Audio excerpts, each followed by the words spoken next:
Et je le dis parce que je trouve ces méthodes scandaleuses et quasiment mafieuses. Je le dis très clairement.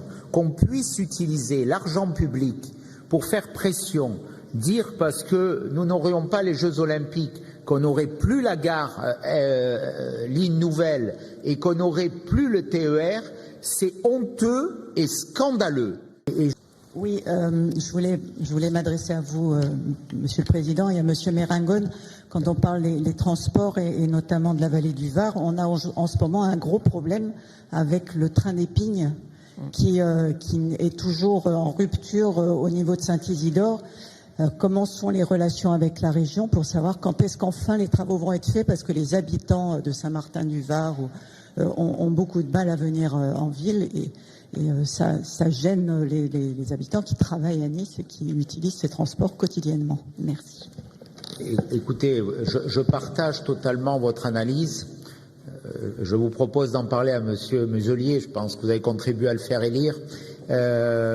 Ça sera plus efficace que moi, je pense. Moi, je contribuerai à l'alternance qui s'annonce en 2028 pour la région, parce que là aussi, on a besoin d'une région partenaire et pas d'une région qui, en permanence, ne joue pas son rôle sur notre territoire. Je le dis très clairement.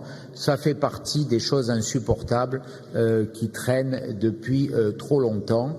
En tout cas, c'est ce que je veux souhaiter aujourd'hui. On peut émettre le vœu collectivement que cette ligne des chemins de fer de Provence, pour laquelle j'ai beaucoup d'ambition, nous en reparlerons en 2028, je souhaite qu'elle traverse le Var, qu'elle desserve la zone d'activité de Carrosse, soit au cœur d'une grande ambition régionale, qui soit une ambition pour notre territoire et qui ne soit pas une destruction pour notre territoire, comme c'est souvent le cas et comme ce fut le cas pour les Jeux Olympiques.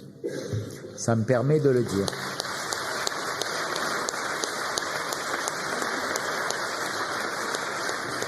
Une nouvelle. Exactement. Mes chers collègues. Qu'on nous a menacé de suppression d'ailleurs. Hein. Oui. Et je le dis parce que je trouve ces méthodes scandaleuses et quasiment mafieuses. Je le dis très clairement. Qu'on puisse utiliser l'argent public pour faire pression, dire parce que nous n'aurions pas les Jeux Olympiques, qu'on n'aurait plus la gare ligne nouvelle et qu'on n'aurait plus le TER, c'est honteux et scandaleux. Et c'est indigne des gens qui occupent un mandat public, parce qu'ils sont en charge de l'intérêt général et ils ne sont pas en charge de leur intérêt. C'est scandaleux pour M. Tabarot, je le dis parce que ce ministre, qui est censé représenter, être élu de notre territoire pour quelques semaines encore, il a joué en permanence contre notre territoire. Il s'est opposé à ce que nous ayons des trains pour les supporters de l'OGC Nice à la finale. Il s'est opposé à ce que nous ayons les Jeux Olympiques et il nous menace aujourd'hui de ne plus avoir la gare LGV, ligne nouvelle. C'est totalement scandaleux. Je le dis avec beaucoup de force et avec beaucoup de colère. Heureusement que ces gens sont au bout de leur mandat.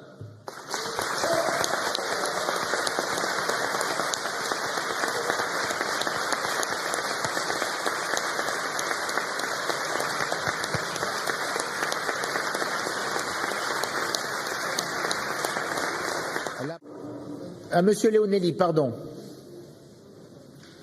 Simplement, je note avec notre groupe que le vœu est retiré parce que nous étions inquiets, puisque maintenant les nouveaux amis écolos qui prévoient les campagnes punitives, j'avais pas bien compris. Votre position maintenant est claire, Monsieur le Président.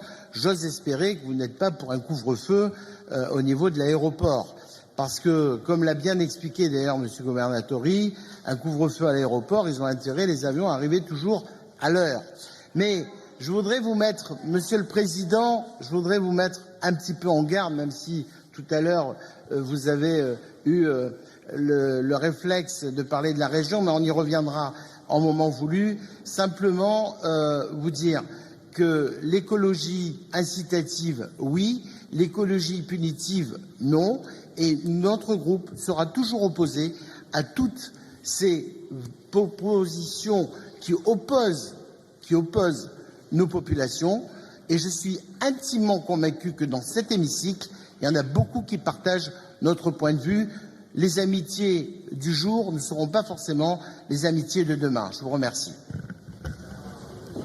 Monsieur Leonelli, je salue votre démarche. Moi, ce que je veux vous dire, c'est que je ne ferai jamais de l'écologie fictive et communicative.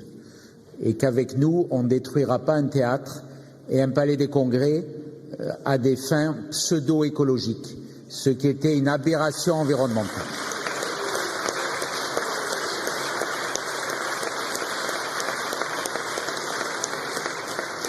Je vous invite d'ailleurs à aller sur le parvis du théâtre. J'irai y poser une plaque, par nostalgie d'ailleurs prochainement, un espace qui est aujourd'hui bétonné. On a détruit un théâtre, coût 100 millions d'euros d'argent public et on n'a plus de théâtre à Nice. Bravo pour votre vision écologique. Je vous remercie. À la prochaine séance.